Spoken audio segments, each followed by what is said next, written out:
Hi, I am Dr. Latasha McElwain. I am here today to talk about Code of Ethics.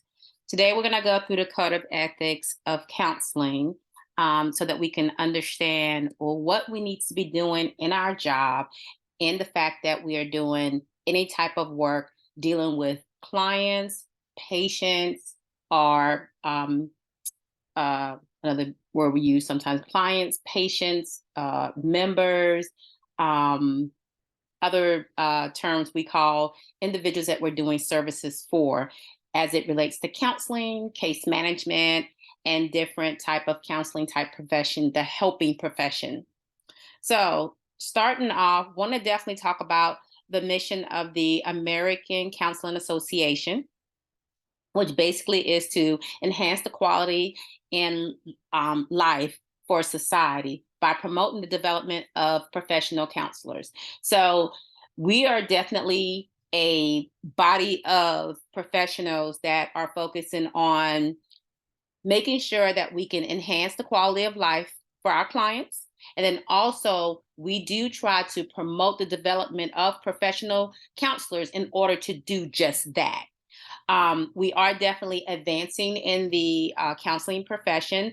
With advancements in the counseling profession, many of the counselors are able to go get not only master's degrees and get licensed, they're also able to get doctorate degrees. They're able to hold higher positions, some in academia and some within corporate companies, and doing different, different types of counseling position, counseling management, administrative type positions. So, advancing the counseling profession, that's what we're referring to, as well as advancing the counseling profession, also, as in us moving forward in the counseling profession, also.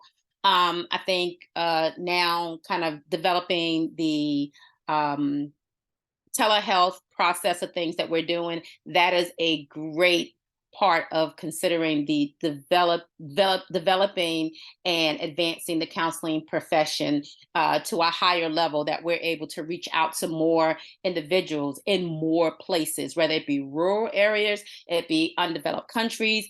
One of the big things is just make sure that hopefully counseling, therapy, case management services, and things of that nature can become global. All right. So using the profession and then practicing of counseling um, to promote respect and dignity, as well as respect for human dignity and diversity. But also, I wanted to double back on that and talk about, being a counselor and understanding that we do have to respect our patients, our clients, our members, our consumers.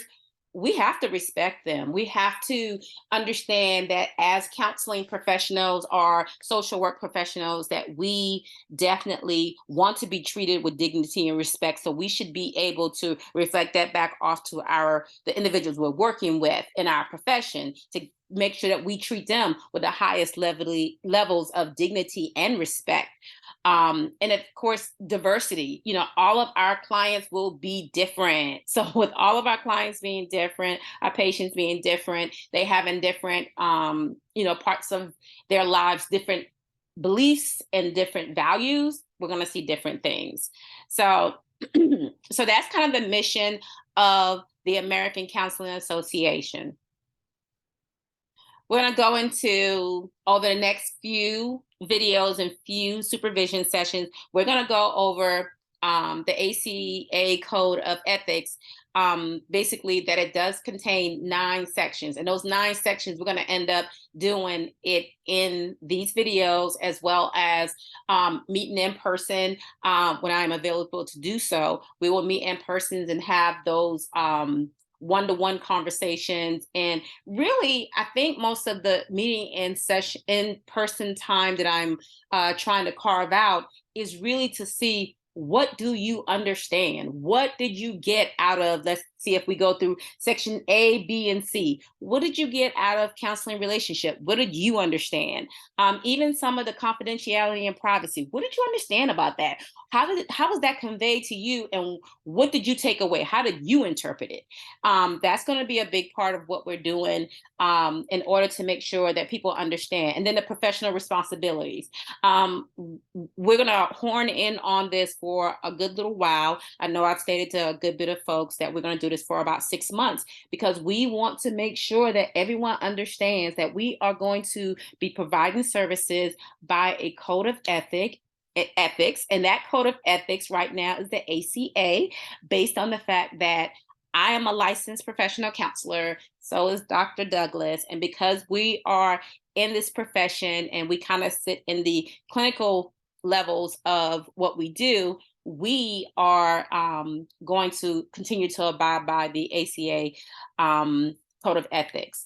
There is a social work code of ethics also. I've advise all of the social work code of ethics folks, which kind of the ACA and the social work kind of go hand in hand a little bit, but for the most part, a lot of the rules might be a little different when it comes down to board type information. But when it comes down to the code of ethics, I think we all pretty much, run along the same lines. And I say that because I'm a licensed counselor, but I'm also a licensed substance abuse professional. And being an LCAS, I have to, live up to that code of ethics as well, which pretty much kind of doubles in onto, me living by both codes of ethics and making sure that I'm making good decisions and providing services to my clients, patients, consumers, members, whatever term that you typically would be using, students, whatever the case may be. So residents also. So with that being said, the rest of them that we'll be reviewing over the next few months is going to be relationship with other professionals, which is section D. Section E is talking about evaluation, assessment, and interpretation. Section F is talking about supervision, training, teaching. Section G is going to talk about research and publications. Section H is going to talk about distance counseling, technology, and social media. And then section I is going to talk about resolving ethical issues. So in section A, B, and C is what we're going to cover today. So I want to go through that and make sure everyone is on the same page and totally understand what we are trying to convey to you and what you are getting out of this, as well as being able to interpret what you believe all this means for you as a professional working in this agency, other agencies, and working within this community. So that's what we're going to be working on, like I said, for the next 6 months. So it's going to sound pretty repetitive, but we just want to make sure that everyone knows that we are going to be sticking to the basis of everyone understanding what the code of ethics is and what they should and what they should not be doing, and what we, I have to say it this way, what we will and what we will not tolerate. Because again, our licenses say that these things is very important and it's supposed to be followed. And we have agreed that that's what we're going to do. And because most of you are under our professional licenses doing the work that you're doing, then we are going to hold you to the same level that we're held to. Because if something happens here, then that is something that will affect all of us. And like I tell people all the time, it is fine that, we carry the vicarious liability for most of our supervisees. But if you don't know, it is my job to tell you. It is our job. It's me and Dr. Douglas's job to tell you what that looks like. And if it is something that goes against the code of ethics, it is me and Dr. Douglas's decision on a clinical level to sit down and make it a conversation, to sit down and talk to you and let you know we have to, take action. We also have to sit down and talk with the other individuals in management as to whether you would be able to stay or not. So that is just something that we want to make sure that we're providing to everyone, and no one feels like, oh my gosh, I did something and wow, I didn't know. And now I'm totally, jobless, or I have been placed on a registry and cannot practice anymore. We want to make sure that you understand and you know. So this is not just for you guys doing supervision. This is also going to be for new individuals coming into work. They will get these videos and they will be hearing this stuff. It would not be something that is not second nature around here. So with that, I'm going to move on into talking about Section A, the counseling relationship. So when we talk about the counseling relationship, for the most part, we know that counselor is going to facilitate a client's growth and development. And that's going to happen in ways that will foster the interest and welfare of the client and promote promote formation of healthy relationships. So basically, let's just break that down. When we're talking about working with a client, we're going to work on a client so they can grow, they can develop in different ways. It's going to help them. It's going to help bridge that gap, help make sure that they understand that their interests are important, their welfare is important, how they're being taken care of. And also, I'm going to add a little piece of that, letting them know that they are important. Their needs are important. Their interests are important. That whether they're, being cared for or didn't like something or whatever the case may be, going back to respect, of course, all of that is going to be a big part of us being able to do just that in that first sentence, okay? To be able to facilitate client growth, development in ways that foster the interest and the welfare of the client. And then we're going to promote formation of healthy relationships. So we start talking about that. And that's something that we really want to make sure that we're being extra sensitive to and extra knowledgeable about. So when it comes down to the next line here, trust is the cornerstone of the counseling relationship. We all know that.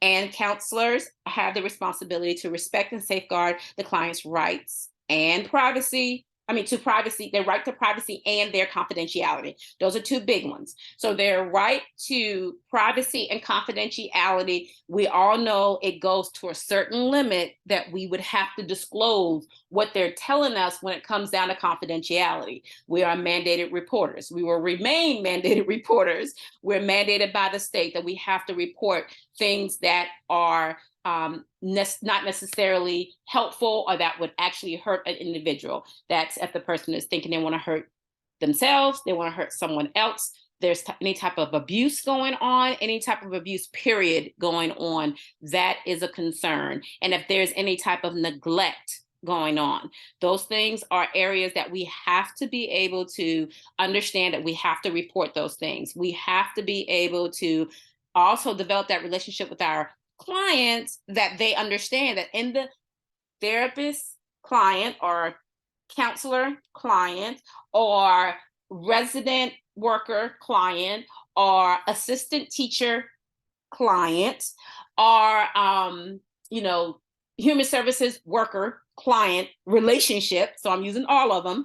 In these relationships, you've got to understand that, yes, you are trying to build trust with them, but what you tell them every day, if you have to, or every time you meet for a session, or anytime you have to go into a conversation where, it's just one-to-one, you're letting them know that everything you share with me, if it meets these criteria, I'm a mandated reporter and I will have to share that information. So not that I'm telling you not to share it with me, but just know that's where our relationship, you may feel like our relationship may have a break of trust if I have to tell someone that you feel like you want to harm yourself. And that happens. So we try to encourage clients, to the fact that they know this, but then when it happens, they realize that it's supposed to happen. It's going to happen that way. And one of the things I like to try to tell people is condition your clients that they know it won't happen any other way. If they come in and say they want to knock little Jimmy's head off and attack him in class or something like that, or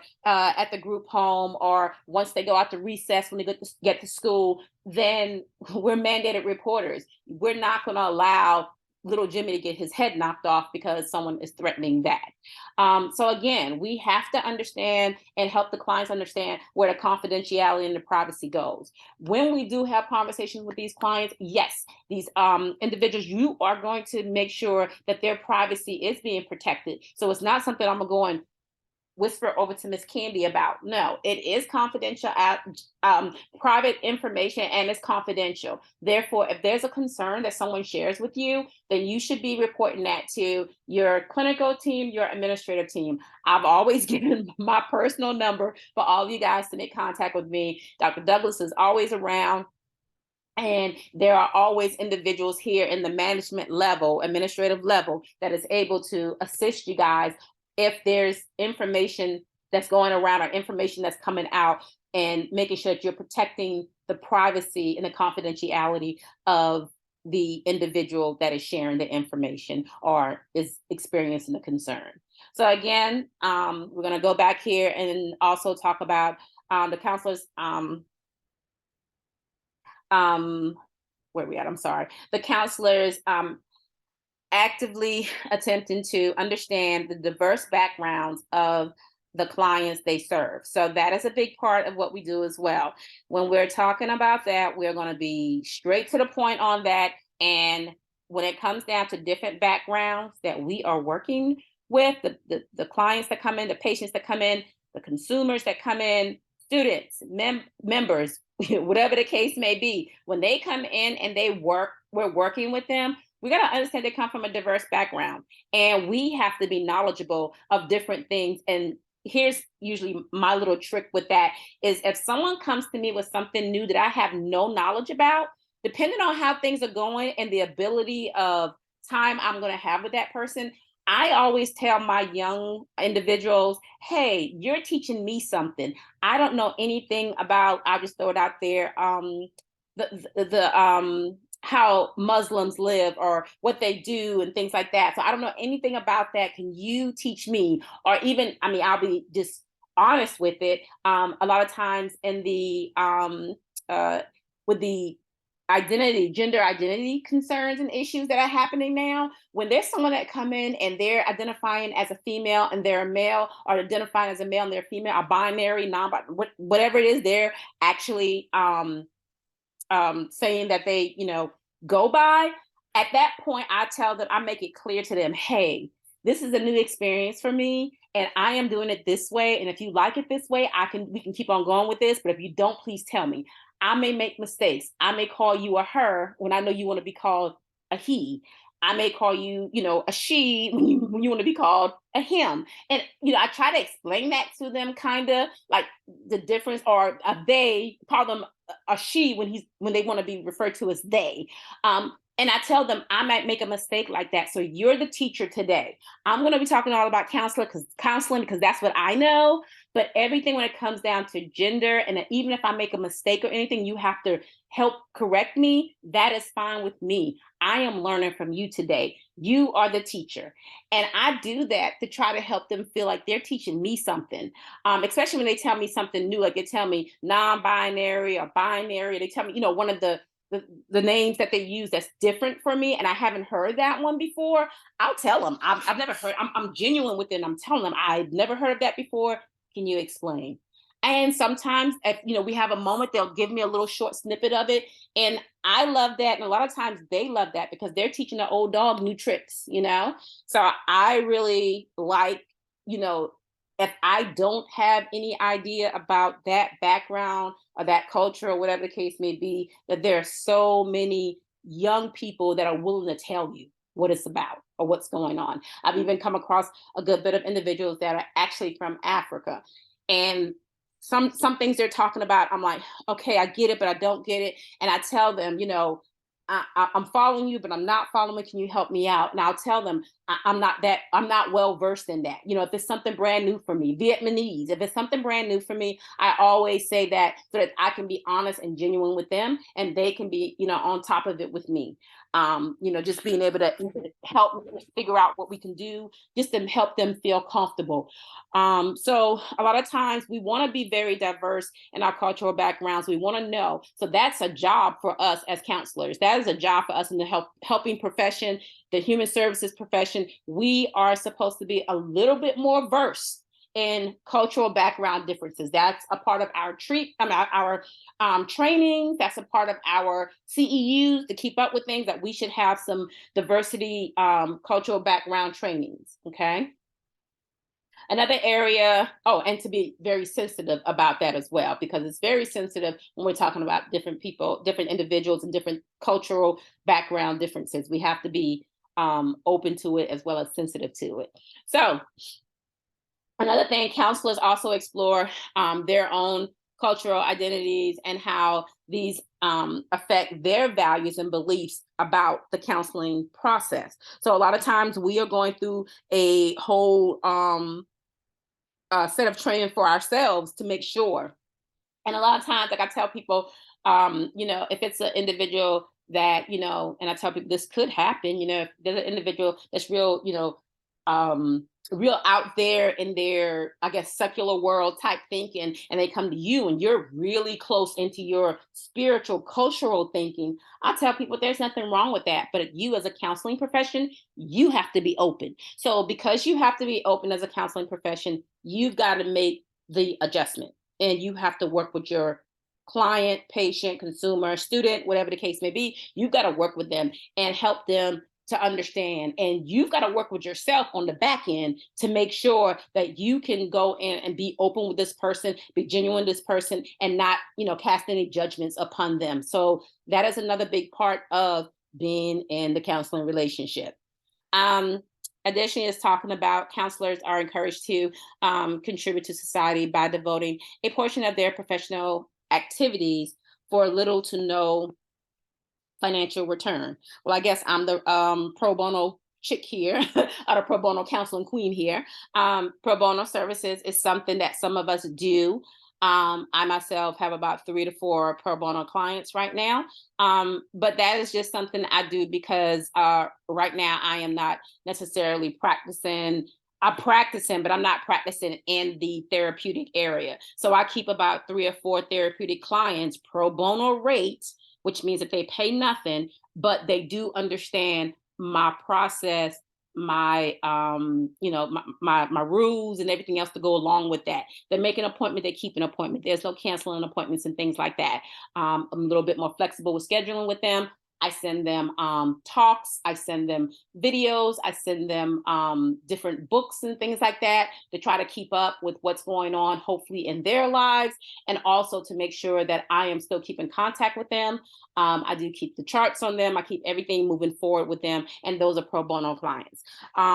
Pro bono clients are very great clients to have, but in this scenario right here, we're not providing any service to anyone pro bono. We are all professionals in this area. We are all providing services to very young individuals, and these young individuals that we're working with, we want to make sure that they understand that we are trying to promote and contribute to them, as in making sure that they are going to be healthy, well, understand what relationships are, and understand how to understand how to maneuver in our professional relationships that we have with them. So with that being said, again, none of our services here, we're dealing with any pro bono stuff, little to no financial return. That's not what we're doing here today. In this program, we're actually providing services. We all get a paycheck and we all walk out happy with our paycheck on Fridays.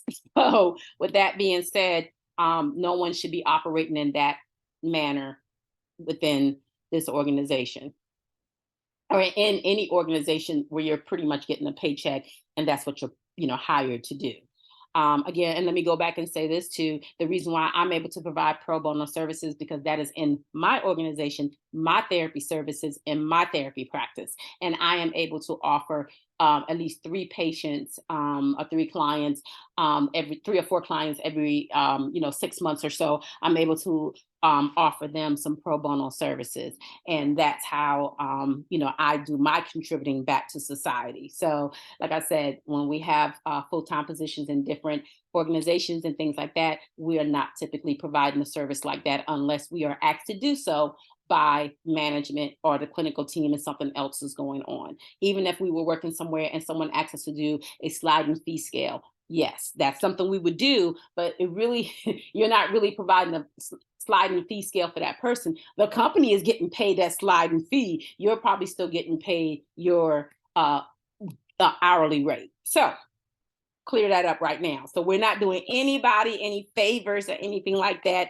We are strictly employed for the companies. All right. So we're going to move right into section B, which talks about confidentiality and privacy. Confidentiality and privacy, big area. We like to make sure that this one is very clear. And this one is short, but we will continue to drive it home because it is something that we understand have to maintain, especially in an environment like this with everything that we have going on and all the little people running around and the young adults running around. All these individuals are running around, and all the teachers that we have moving around, the assistants we have moving around, QPs, APs, everyone's moving around. So we want to make sure that everybody understands confidentiality and privacy.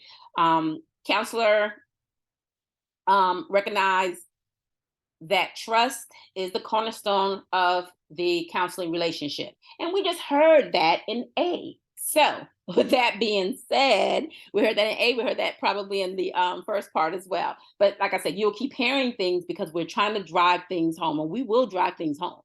But as far as this go, the counselor should aspire to earn the trust of the client by creating an ongoing partnership, establishing and upholding appropriate boundaries, and maintaining confidentiality. Okay, so we're going to stop there. We're going to run back to the beginning of this. So we are going to create an ongoing partnership. So it is a partnership. I always tell people, counselor, client, therapist, patient, assistant, teacher, student. It could be a human services worker and consumer, or it can be a healthcare worker and a member. Okay, so kind of going through that, you can be in any of these roles. Social worker also, client. That's the relationship, the ongoing partnership that you're creating. So that ongoing partnership you have to establish some ground rules. Again, when we start talking about, if you share certain things with me, if you're suicidal, homicidal, if you're being abused or someone is neglecting you or anything like that, we're mandated reporters. We have to share those things. That should be ground level. That should be established. Okay. Always. And then upholding appropriate boundaries. Appropriate boundaries is where we want to drive it home again. Appropriate boundaries is in every aspect of it. We're not bringing little Johnny Candy and not bringing little Cindy none. We're not going to tell little Susie she's beautiful every day, and we just singling her out every day, telling her she's beautiful. Now, don't get me wrong. There are individuals sometimes that wear very nice clothes, or very, the hair might be done up real nice, or from the atmosphere they're coming from, they may come in with a nice little trinket or something like that. That's understandable. But if every day there's a comment going to that person, that's a boundary breaker. Okay. We want them to feel good. Don't get me wrong, but we don't want them to think you. I always tell people, think about it. We're working from individuals that might be from 8, 9 years old up to 16, 17 years old. They are very impressionable. We can say anything to them and they will think anything. Their mindset is, of course, not developed, and it's developing. But they're also in a type of the atmosphere here, the environment here. They're here for a reason. So we want to be very, very mindful of that, and we want to not get into those things that could be boundary crossing with any of our clients and our patients. We want to make sure that we are able to provide services, and when they are trying to cross those boundaries and be inappropriate, that we set them straight and let them know that no, sir, that's not how it goes. No, ma'am, that's not what we're doing. Even if it's just them having a misunderstanding, address it. And if you feel like you need to take it farther, take it farther. But if you feel like you can address it and you set, you just and firm about it, then we go forward. But if it keeps coming up, then that's a problem. Even if it comes up the second time, that's a problem, period. So I think the biggest thing is to drive home upholding appropriate boundaries. I'm going to go a little bit further and say we are adults. We're all adults. We're all over the age of 21. There's no one in here younger than 21 that is a professional. Therefore, you should have some level of knowing. If this is your first job, then you might need to let me and Dr. Douglas know that this is your first job, and we will assist as needed to help you understand what boundaries, what appropriate boundaries are, and what is not appropriate. And we're going to drive home on that because, anything you do could be misconstrued. So I'm going to say this. What if one, and this is just a random example I'm going to come up with. If a female student felt a little nervous at the fact that she thinks she's menstruating right now, and she writes a little note to the male teacher and passes it to him, and one of the other students see it. Depending on kind of what happens there, we've already set the scene for something to look inappropriate. A letter came. Well, once that male teacher address, and get her to where she needs to be and she's comfortable and everything else, as in excuse her to the bathroom, whatever it is need to be done, then I would suggest that male teacher go and, let clinical staff or upper, management staff, hey, she just had an issue. She sent me this letter. It is, a health issue as far as she started, her menstrual cycle in class and she felt it and she needed to get up and leave the room. I would even probably say if there is something like that going on, maybe even involving a female to kind of help with the scenario and situation.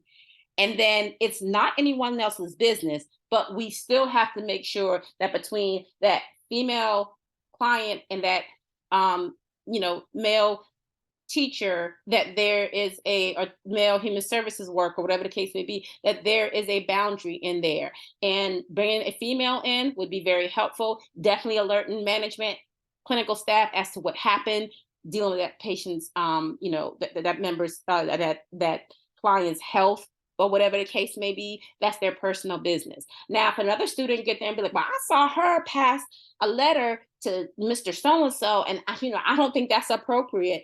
First of all, it's none of your business. And we have to be very clear with that also. You have to worry about what's going on with you. You're here for a reason.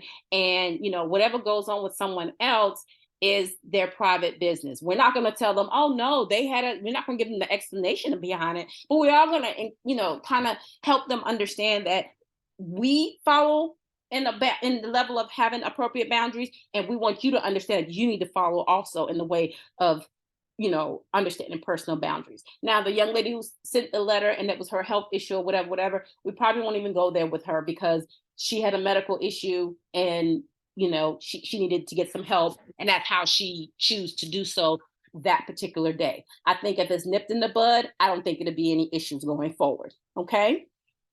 But I put that out there to say that sometimes we got to understand what those, upholding appropriate boundaries are. And if you don't know what that is, like I said, just give us a holler. We'll definitely willing to have that conversation and make sure that everyone is understanding what appropriate boundaries are.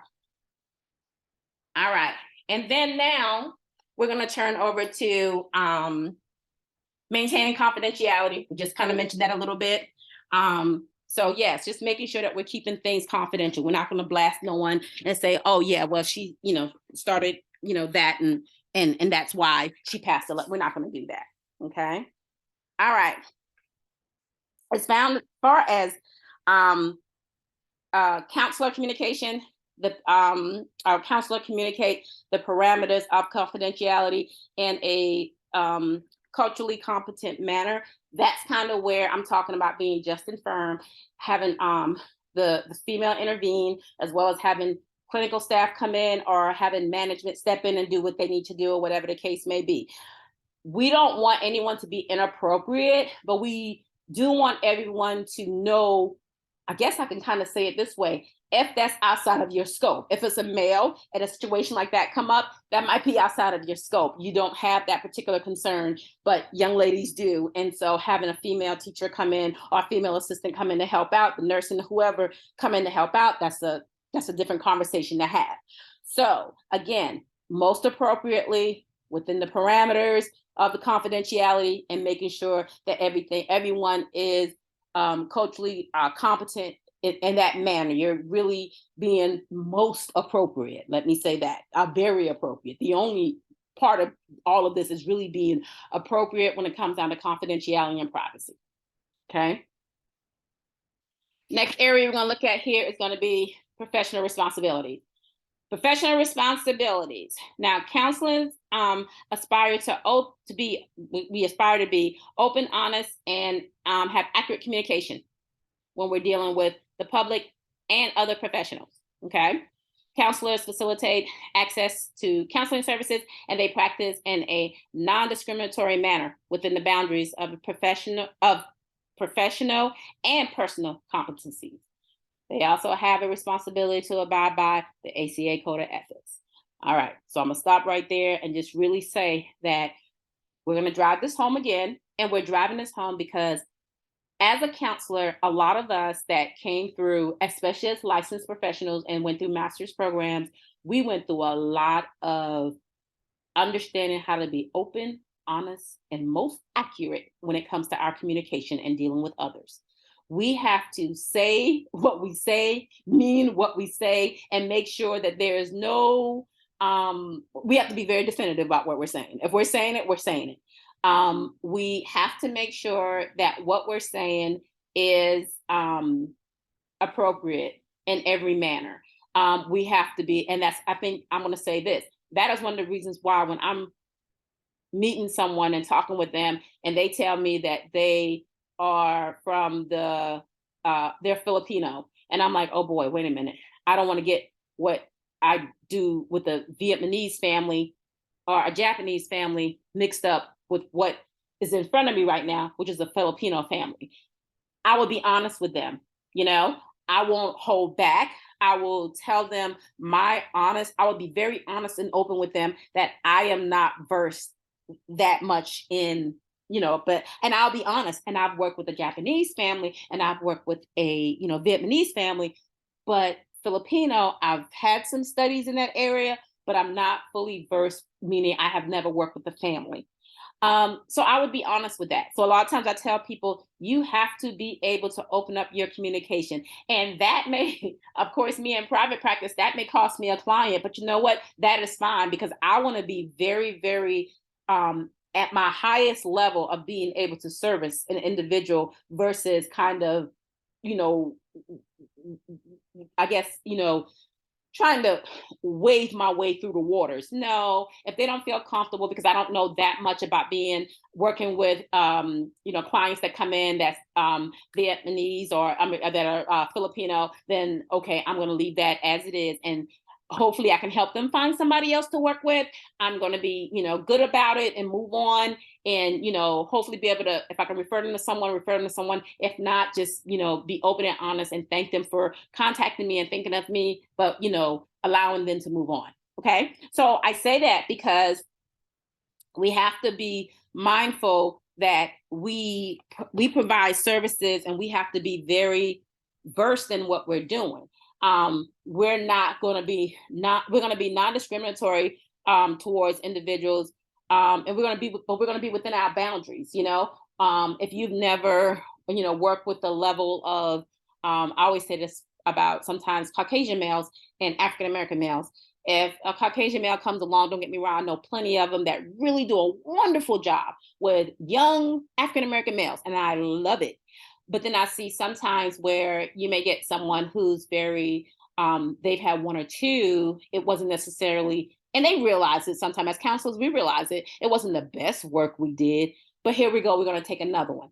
Well, let me go get some more. I mean, as a counselor, me, myself, I'll be like, let's go get some more advanced training in that area, or some more remedial training in that area, so that I can go back and then get some intermediate and then going on up to some advanced training in that area, so I can be more observant and more understanding to the population that I am actually working with, or I am, getting clients. So, that's what we do as counselors. So we are not going to discriminate or anything like that, but we are going to definitely stay within our scope of practice with our cultural abilities. And then, like I said, we have to be culturally sensitive to almost any and every culture. And if we don't understand what's going on, we need to talk about that. And most of us go and try to find more training. Like I said, I am not versed in all of the different areas of genders right now, but there is a lot going on. I have not been able to find me a trainer. I'm being very honest.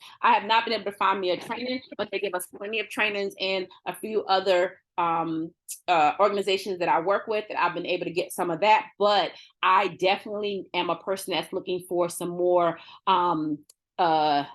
intermediate to advanced training when it comes down to working with the gender differences. And I think that's a big thing for us as counseling. And that's where we're going. Counseling and therapy, yes, that's where we're going. And like I tell everyone, we can't be afraid to go there, because it's happening. Okay, it's happening.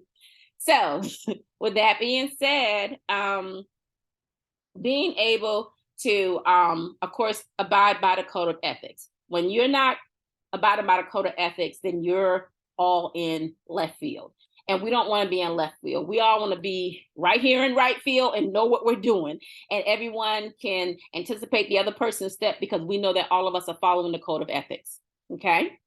Another thing, counselors actively participate in local, state, and national associations that foster the development and improvement of counseling. So yes, all of us do things, of course, on state level, local level, national level, depending on, what level you're on and what you're trying to accomplish. I know myself, I am definitely on the local level, doing things here in the community. I'm on the state level. Of course, I'm licensed by the state, so is Dr. Douglas.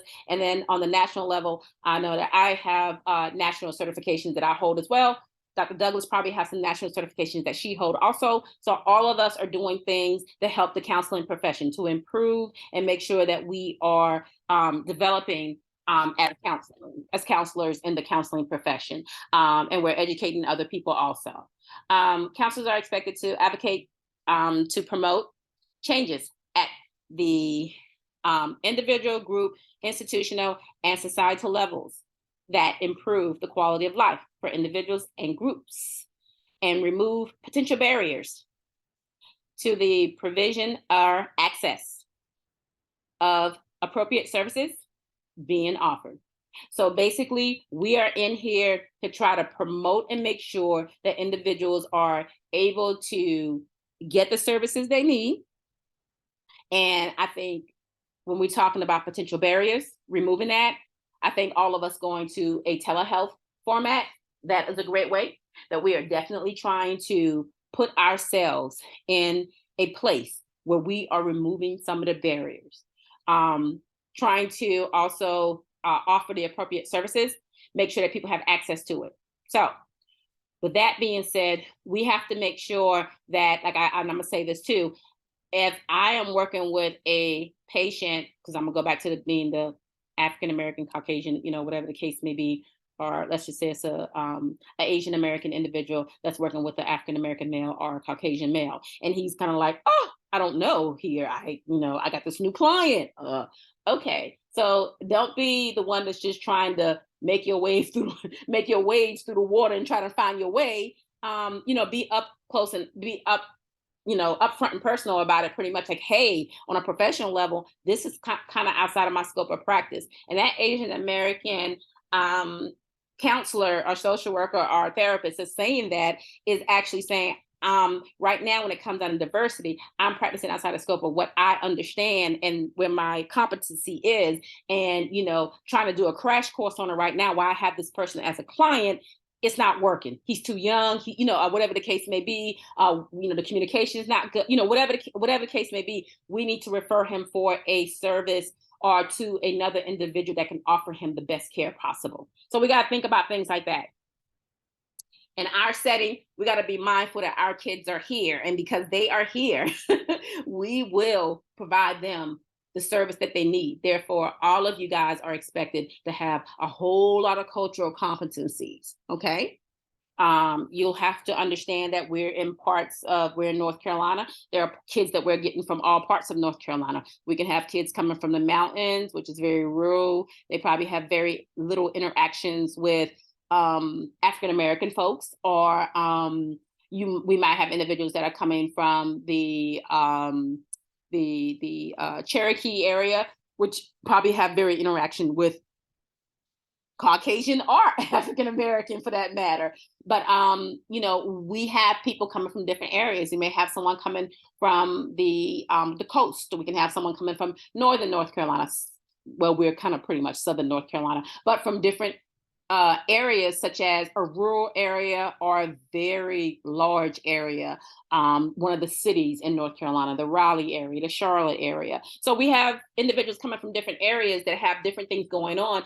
And culturally, some of those things do, run into their beliefs and their values and things of that nature that we have to look at and be mindful of. So we have to consider some of those things. Like I said, it's not all about just race. It's not all about, it's everything all together. Gender differences, it could be, it's a lot of things that we have to be mindful of, that we have to be on top of our game and have a wider scope of competencies. So with that being said, I just encourage everyone that, if you need some different trainings and stuff, Dr. Douglas is here, I'm here. We can always talk about that. You always got contact with us. We're willing to make sure that you can get some extra trainings on some different things. If you feel that there's a barrier or whatever the case may be, we want to try to remove those potential barriers, All right. So as a professional, that's what we do. And we try to help our patients understand that this is not going to be a barrier here for us. We're going to work our darndest to make sure that you can get what you need, or what it is that you need, in order to focus on this issue. All right. So we're going to move on down. Counselors are responsible for the public to engage in counseling practices that are based on rigorous research methodologies. Counselors are encouraged to contribute to society by devoting a portion of their professional activities to service for which there is little to no financial return, which we talked about that earlier, pro bono. In addition, counselors engage in self-care activities to maintain and promote their emotional, physical, mental, and spiritual well-being, to be at their best, pretty much, in their professional responsibilities. So a lot of times when we're talking about counseling professionals, social work professionals, human services, we all know this is definitely a burnout type field. And that's one of the things that we work on hard as professionals, to make sure that we do not burn out. Or when we feel like we're burned out, or we get into a point we're going to burn out, we are going to take our time and take care of ourselves, because we can't take care of anyone else if we're not taking care of ourselves. So when it comes down to providing services, research, we are always looking for the best practices possible. Evidence-based is one of the biggest things we look at. I tell a lot of people all the time, CBT. That's one of the things that I know I worked a lot with, some of those CBT techniques with you guys last year. I definitely work with some of the DBT techniques as well, but it's just getting you guys versed in different things that you can be doing that are of the therapeutic models, and being able to work with individuals and be able to have some better outcomes when it comes down to promoting this relationship, this professional relationship, as professionals and students that are coming in and needing the support that is needed. Okay. So with that being said, we are operating as professionals that need to be able to take care of ourselves also. We have to understand, if we're having a hard moment or a hard time, we can't bring it into the workplace. And if we do bring it into the workplace, if you are able to get that time to break and get out for a minute, I have seen a lot of you guys do a great deal for yourself as far as walking out of the building for lunch. I've seen a few of you go to your car and, get together or whatever, or to eat or something like that. So I do think that a good bit of you are doing some self-care type things, but in your personal life, that is something that everybody needs to look at and start to focus on too. And that's I hate to say it, it's a worldwide global type thing that's going on right now. But I don't hate to say it, but I'm glad to say it actually, because it really shows that I hate to say it, since COVID, that's what I hate to say, since COVID, everything has really turned. So I always tell people COVID's been a blessing and a curse, okay? It's been a blessing in the way that all of us look at our health and taking care of ourselves and promoting our own health. We're doing that a whole lot differently. And I think everyone should take a look at that if you have not been doing it, or pay attention to that if that is something you haven't really kind of put into place. I think that is something that you should start thinking about emotionally, physically, mentally, and spiritually. Our well-being need to be taken care of. We need to be supporting ourselves. We're out here supporting other people and taking care of other people's emotional, physical, mental, and spiritual well-being. We're taking care of all that for other people. What about ours? I always tell people, if you have a pot of coffee and you're filling everybody's cup, truly tell me when the pot of coffee that you are, when are you going to refill yourself? When are you going to rejuvenate yourself? When are you going to step back and get filled up again? You've got to fill yourself, because you're pouring out so much every day. Okay. So like I tell people, at 8 a.m. you get in, everybody get a full cup of coffee. Okay, that's wonderful. Well, we're going to have to put it back and kind of refill it and start some more coffee if everybody's going to have some coffee at 12 noon or 11:30 or whatever. Again, we have to, take the pot, clean it out, do whatever we got to do with it, and get it ready for the 3:30 or the 3 o'clock. That's the crash, the 2 or 3 o'clock, the crash. We have to get it ready so that everybody can have some coffee. We got to refill again. So if you're that pot that's filling all of these cups, you will have to be refilled. So that's why you have to take care of yourself, and you have to put that in place. I always tell people, believe it or not, for Dr. Douglas and I, we are mandated to not be burnt out, and we could be held liable by the board if we are operating in a burnout state. So we have to make sure that we try to take care of ourselves. Okay. So that's why I tell people all the time that, even though, like I said, COVID has really put us on the fast track with mental health and wellness. I love it. It has really put us in a position where we have to focus on ourselves and take care of ourselves and make decisions for ourselves and make sure it's the best decision for us, our families, and things like that, in order for us to go out and be able to take care of other people, all of us in the health profession. Okay. So with that being said, I just want to focus on everybody understanding what we're doing and how we're doing things. Not only that, just making sure that everyone feels comfortable with everything that we're talking about. Again, we'll go back and we will review this again. This might be the first video, but I'm sure later on y'all going to be like, she did the same video again. Yes, she did, because she wants to drive it home that everyone knows what we're talking about and how we're trying to make sure that our supervision is covering everything that we need to be covering. This is all about understanding our code of ethics, being in the helping profession. ACA, American Counseling Association, Code of Ethics, this is what we're doing. This is what we're going to be driving home for the next 6 months. So I want everyone seeing this video or have already talked to me about it or will talk to me about other areas of it. We're going to keep going forth with it, and we're going to keep speaking about it so that we can make sure that everyone is on the same page. And with that being said, thanks so much. I appreciate you guys. Thank you for all that you do. And of course, we will meet again, either by video or in person. However, supervision will again happen usually on a Tuesday, 2 Tuesdays normally in the month. But yeah, you guys will be getting these videos and seeing everything from there, and then we'll be having questions. And don't be surprised if sometimes I come around and I ask you some specific questions about it when I'm doing my check-ins on Tuesdays and during the month. So don't be surprised if I come around and ask you what you think or what's your interpretation of the video or of the live supervision session that we have.